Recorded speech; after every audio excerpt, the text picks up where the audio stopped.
does it feel being back here with TIFF? 3 years, way too long. COVID shut us down, but it didn't throw us out. It's so good to be back here with folks, to see people in person. I'm a little overwhelmed. I'm not used to being around a lot of people, but I'm so grateful to see so many familiar, smiling faces and to share our love of cinema together. Okay, big reason why you're on this red carpet. You have a film. What is the film called and what is it about?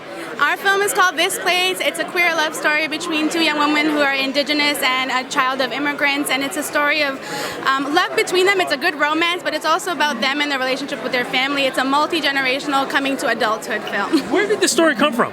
I had a friend who asked the question about, I want to see films that have to do with indigenous and communities of color who have immigrated here. So I really wanted to explore what that looks like between immigrant communities and indigenous communities, and we decided to make a good love story out of it.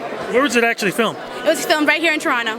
Yeah. Okay, so this was probably during the pandemic, right? We were actually in 2019, and then we got stalled by the pandemic. So we're definitely a pandemic baby, but it's taken us a little while to get here. Yeah. I am so glad to hear that because people had some tough times during. It's an incredible feat to see so many filmmakers and their films be shown at TIFF after the pandemic. People really pushed through, and it's such a feat to be able to finish your film during this time, and I'm so excited to see all the films. What are you hoping fans are going to get when they see this?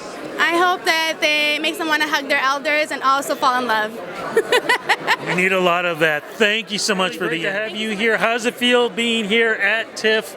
The excitement, finally, 3 years is too long. Yeah, it's so exciting.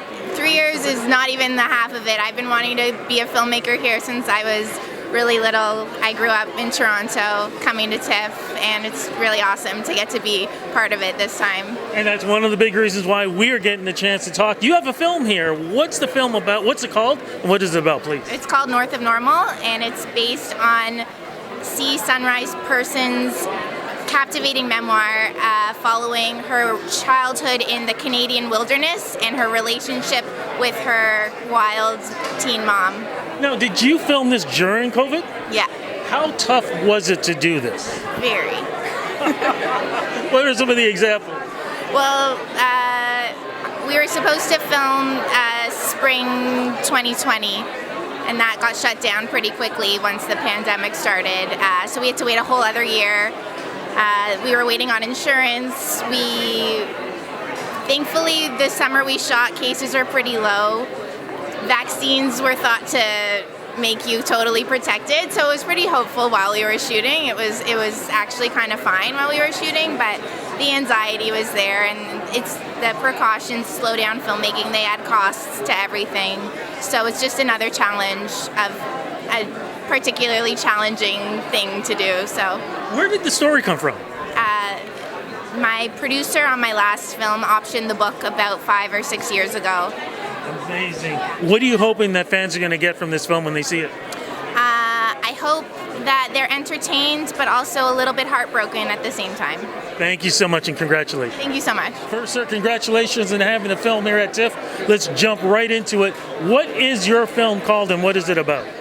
It's 752 is not a number. It's a feature documentary, and it's about the downing of Ukrainian airline flight PS752 on January 8, 2020 by the Iranian military 3 minutes after it took off from the Tehran International Airport. 177 people lost their lives, 176 and one unborn child. And I follow the story of Dr. Hamed Esmailion, who lost his wife and daughter. How hard was it trying to get the information? I mean, for a documentary, it's got to be really important to get the right info. Yes. First of all, this is there are essentially two types of documentaries. One is documentaries that go after the fact of this and try to discover something that has happened. And the other is documentaries that are following a story contemporaneously. So the difficulty was in perseverance and persistence, was staying 24 hours a day with my subject for almost 2 years and 9 months, literally 24 hours a day, staying together. And the difficulty in this project was I was not only a fly on the wall, gradually because of the emotional impact that making the film had, I became part of the story. So the difficulty is in the persistence and perseverance in holding on and waiting for the moment and having the nose to capture the moment. Congratulations, sir. Can't wait to see the film. Thank you very Man, much. you were just reminding me. We talked 2 years ago. What was the film? Yeah, we spoke 2 years ago. The short film was called Found Me, and it was about the underground wrestling scene in Quebec City in the dead of winter. I love that film. You got another one now. What's this one about? Yeah, new short film. It's called Lay Me by the Shore, and it tells the story of a week in the life of a young high school senior in his final week of school as he comes to terms with the passing of his best friend. Where did the story come from? The story came from a pretty personal place. I experienced similar events when I was in high school and thought, yeah, it was just like a worthwhile experience and story to share. What are you hoping fans are going to get from this?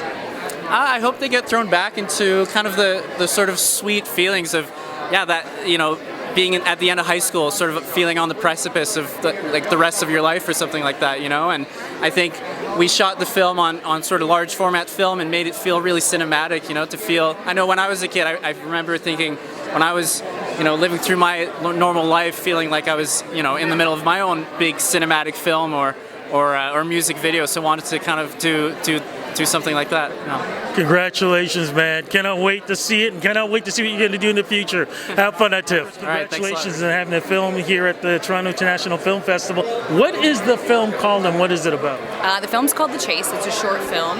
It's kind of based on childhood memories and stories I heard growing up it's about a cab driver who kind of has to decide between pursuing a passenger who ran away with fare or helping somebody out in need. So it's kind of a difficult decision that a new immigrant couple faces.